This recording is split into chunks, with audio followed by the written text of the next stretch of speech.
the exchange, we are joined by a pretty recognizable figure within the downtown Charlottetown core. We are with the President of Holland College, Mr. Sandy MacDonald. I'm joined also with Blake Doyle, the co-host. How are you today, Sandy? Great, Sam, and yourself? Doing just fine. Excellent. I'm doing great too. In case I don't get asked, you know, we've come off this the COVID rules have been relaxed a little bit. In fact, I think people have taken a lot more liberties with the relaxation than maybe was intended. But business is starting to resume a little bit to normal, and that's a good thing. And hopefully the viral infections don't spike.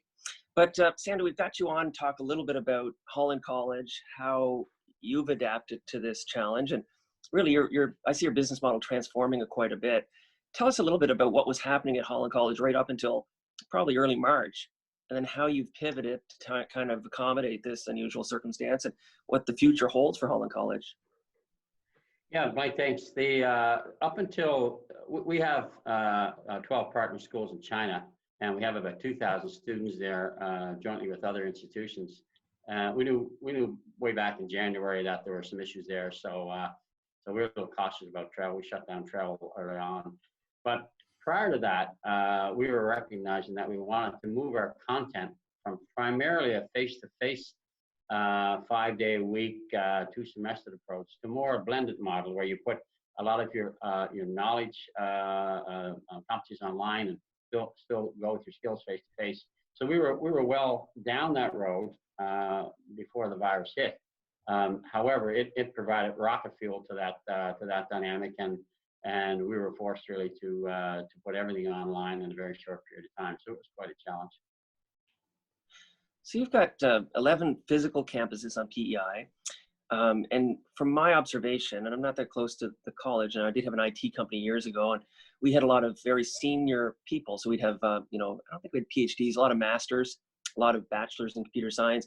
But the real work engine for our group, and we had 50 people, were people who educated at the college level. And these are people with the skills that we needed to grow.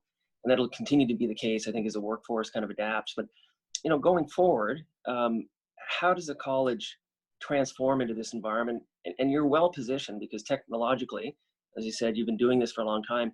I'm sure there's other colleges in the region that are going to really struggle with this. And how do you come out ahead of some of these? I mean, I know they're collegial relationships, but at the end of the day, you're all fighting for the same students. Holland College? Yeah, we are, Blake. It's interesting that we've kind of rethought that dynamic as well. A couple of years ago, we started, probably started in February 2018, we started working more closely with the other 6 Atlantic region colleges, French and English. And during this period of time, our presidents meet once a week.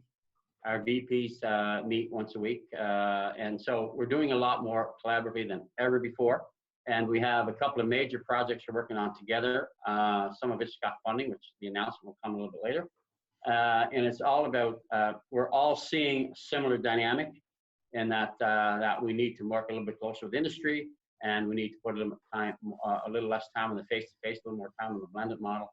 So it's actually become a much more collaborative dynamic in Atlantic Canada among the 7 colleges than one that we would describe as competitive.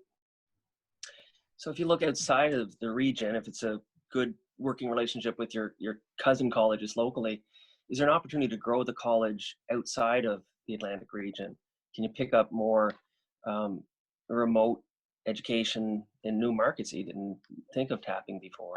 Absolutely, and I think part of the dynamic, years ago, like many of my friends, I went to work in Fort McMurray, working outside in the, I was actually working on 50 sewer lines. One of the dynamic experience up there was if you came from the Atlantic region, the employers really wanted to hire you because you had the reputation of being good workers. And one of the reasons that's driven the other colleges to work together, all 7 of us, is that we'd like to get an Atlantic dynamic or an Atlantic brand, if you will, that if you're coming to a community college in Atlantic Canada with our 50 or 60,000 students, you're getting a graduate that can work anywhere in the world. So we're really pushing that dynamic. In terms of attracting new students to Atlantic Canada, that's also part of the dynamic because we provide a very high quality program. It's safe here in Atlantic Canada.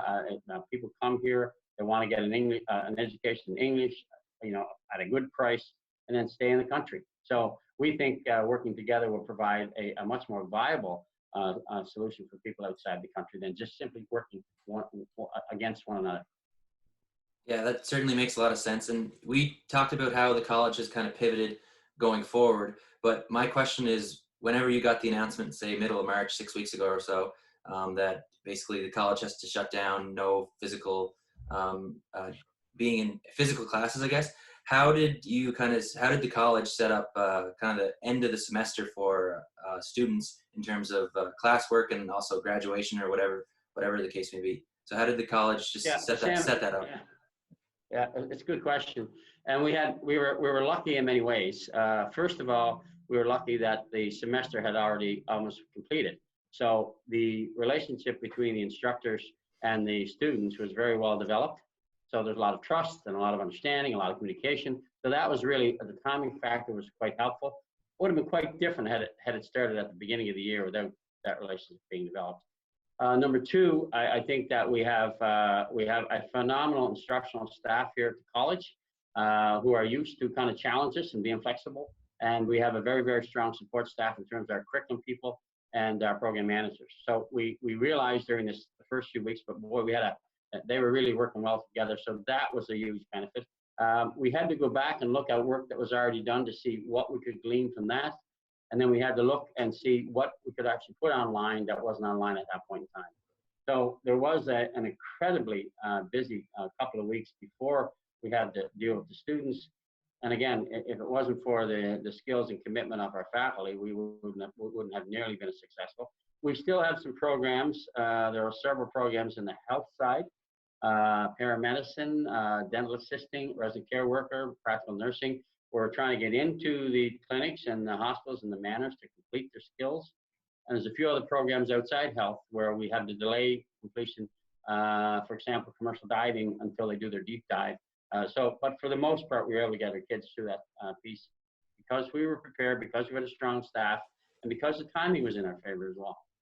And like you said, it does require kind of to be prepared prior to it, but it also requires fast just strategy and decision making. And I think the college proved that in the matter of a couple of days, that you're able to put a plan in place and stick to it and allow students to have whether they're graduating or just or if they're first year, to able to finish their semester and be able to kind of finish their studies so they can be set on the right track and going into next year as well. Yeah, I think the other thing that we had working to our advantage was we have a very, very strong administrative team here, and it was perfectly aligned. It was very well aligned. So the communication was strong, right from the instructor to the program manager and the directors up to the senior management team. So we had the right people in the right places with good alignment, and in particular, we had phenomenal instructional staff. So that's how we were able to make it work. And we had some luck. It was the timing. It was the end of the semester, and our students had already had good working relationship with the instructor. So we had some luck as well. Exactly. Making the best out of a bad situation, I suppose. It was making the best out of a bad situation, actually. So you got through the current semester, and students are pretty much done at this point in advancing. You've got a deep pedigree in education, including leadership levels. What do you see happening in the fall, and how will Holland College pivot to still an unknown environment? It's probably going to be pretty tough to have people meet in group settings again in the fall. What kind of strategies are going on internally to adapt to this new reality? Yeah, we have. We started out the virus, the lockdown, our team meeting daily, and then we moved after a few weeks to twice weekly meetings, and now we have a weekly meeting. We've identified. We're trying to identify three possible scenarios. Like, one would be, what's the worst case scenario where we are significantly under our projections for enrollments in September. We have the blue sky scenario where things are just as they were last September. And then we have a mid-range scenario, and developing a set of consequences and assumptions based on those scenarios. We probably will have that work done by the third week of May. And then we'll sit down, but we'll communicate that with our staff and determine the best way to go. We'll work with the provincial government as well, with whom we communicate very frequently. And we also we go back and forth with UPEI. I speak to Dr. Alec quite frequently, and our VP Doug speaks with their VP Jackie Podzer. So we've got good communication in place, and we'll have probably a fairly detailed approach come the third week of May. based on the assumptions that we're going to make.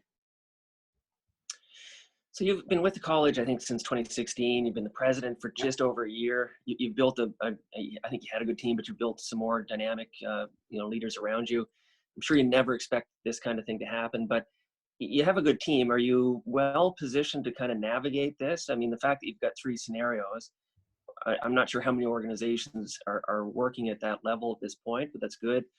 Do you think the quality of your team is helping to get the college navigating this circumstance? Yeah, as I said earlier about the faculty and the curriculum people and the program managers, I don't think there's a school in the country, big or small, that we take a back seat to.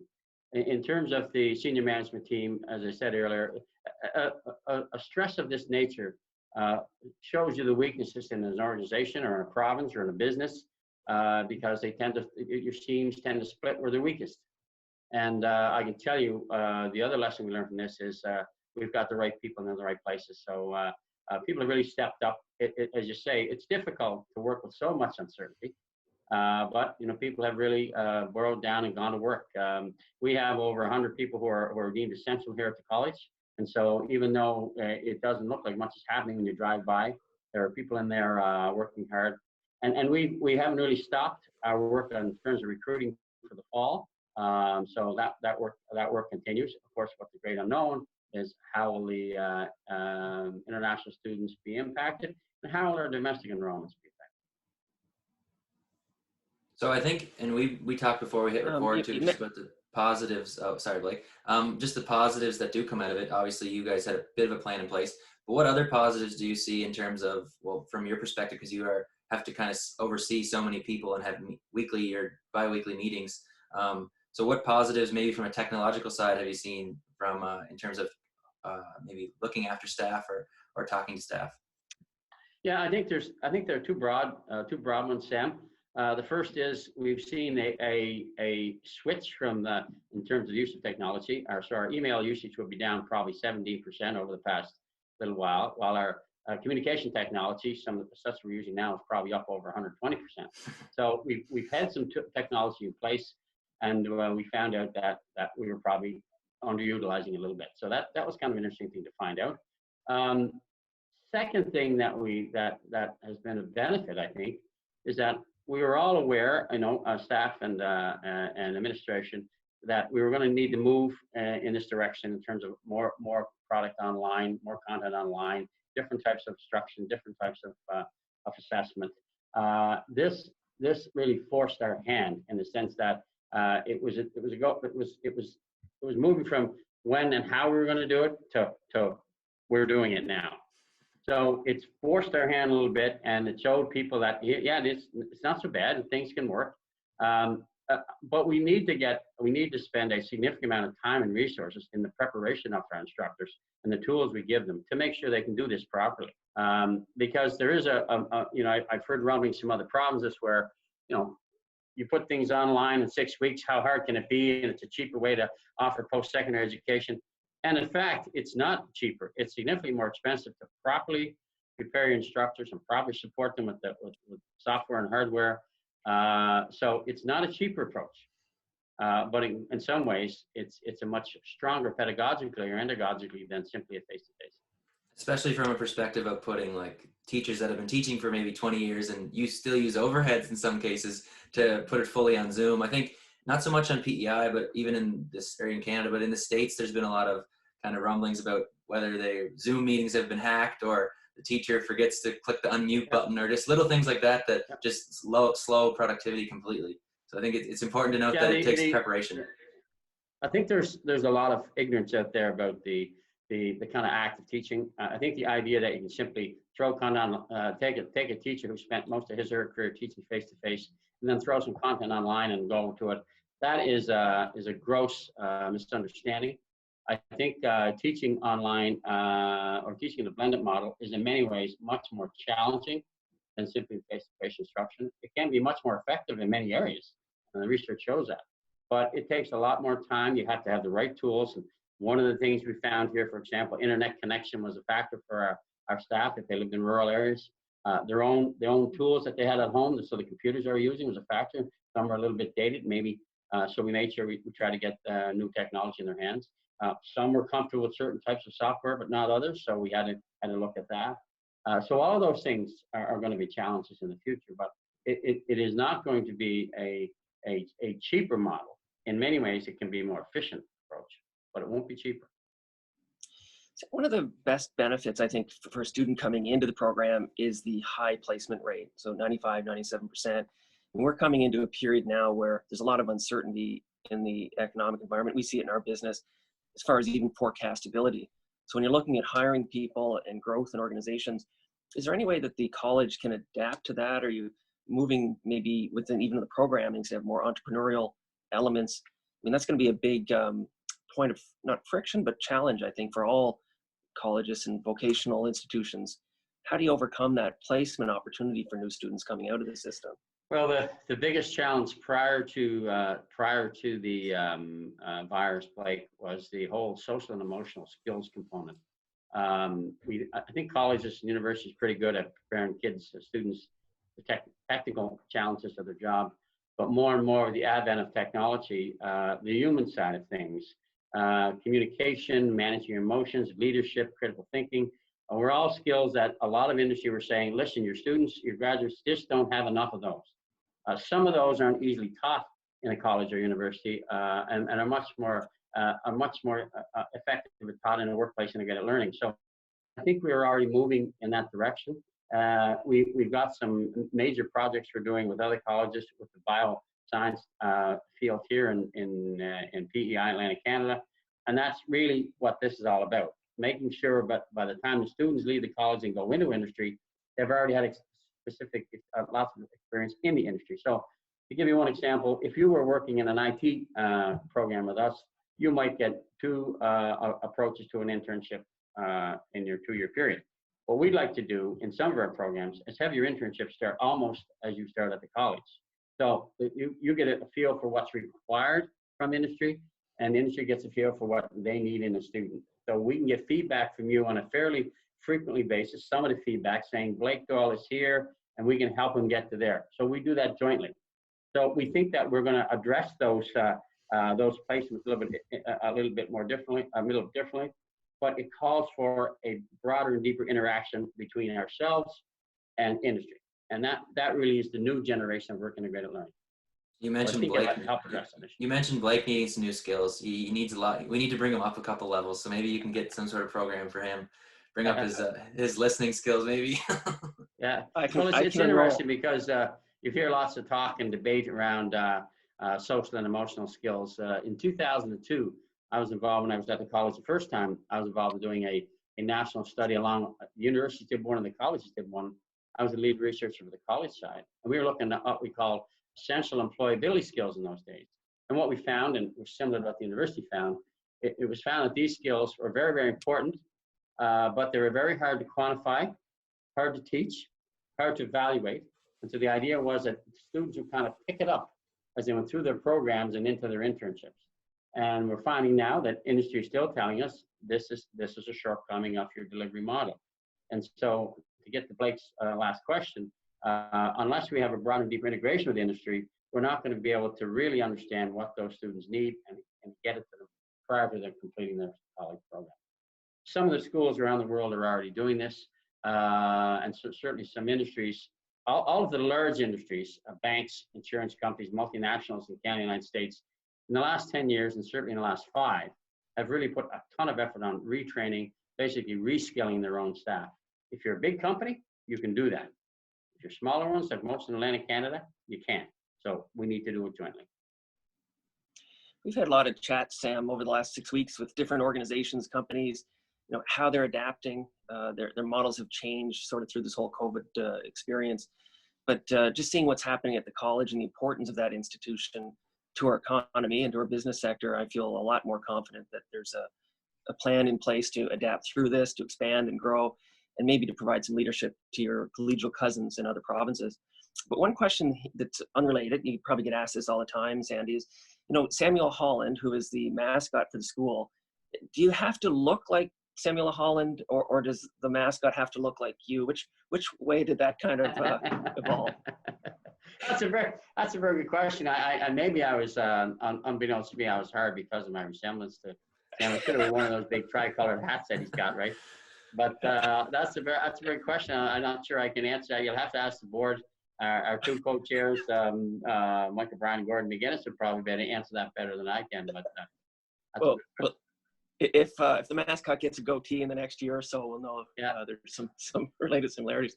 I think unless you have anything else, Sam or Sandy, if there's anything else you want to add, I appreciate you taking a fair bit of time this morning, and I appreciate you sharing sort of your insights on how the college is adapting and thriving and going to progress through this situation.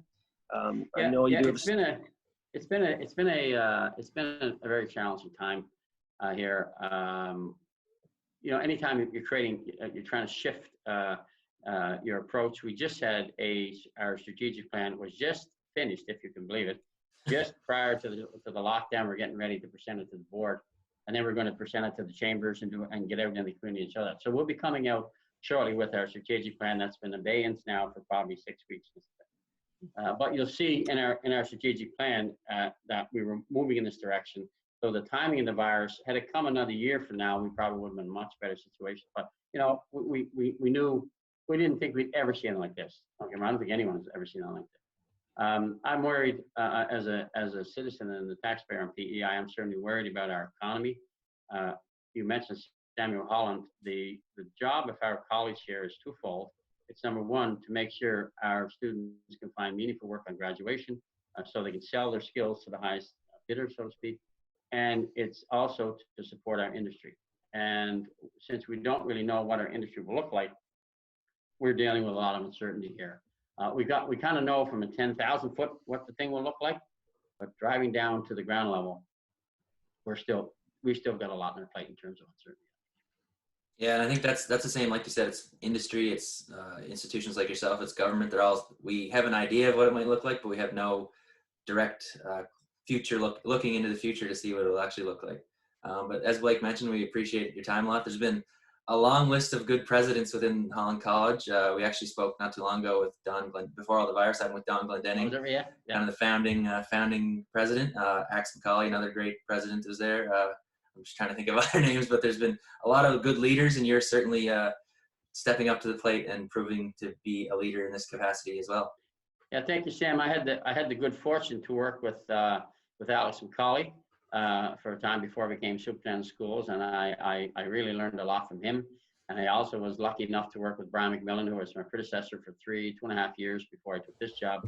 So certainly, when you go back to Don Glendenning and Alex McCauley and Brian McMillan, tremendous shoes to fill. So I'm hope they didn't hire me because I looked like Captain Holland and that I was more like those other three. So we'll see. Definitely, yeah. Like you said, I actually went on a trip when I worked in government with Brian to China to visit one of the campuses. But yeah, Brian's a terrific individual and a lot of great skills to the table. Yeah. These buildings here you see, and on the waterfront and in Summerside, that was Alex and Brian. Kind of brain and work to get through all of the challenges of that. So the campus looks very different than it used to look. Now, there's more to the campus than just buildings, of course. There's people, and Brian and Alex spent a lot of time on that as well. So very fortunate to come in a position that was so we were in such good shape. Certainly. Well, again, we thank you for our time, and I'm sure we'll have an in-person interview whenever COVID settles down. We'll have it down at Blake's office because I know he's got the cool office down there with the cooler. So next one we're going to have down there. We'll keep her full. Anyways, thanks a lot, Sandy. Thanks, guys. We're eager to get back. Yeah, thank you.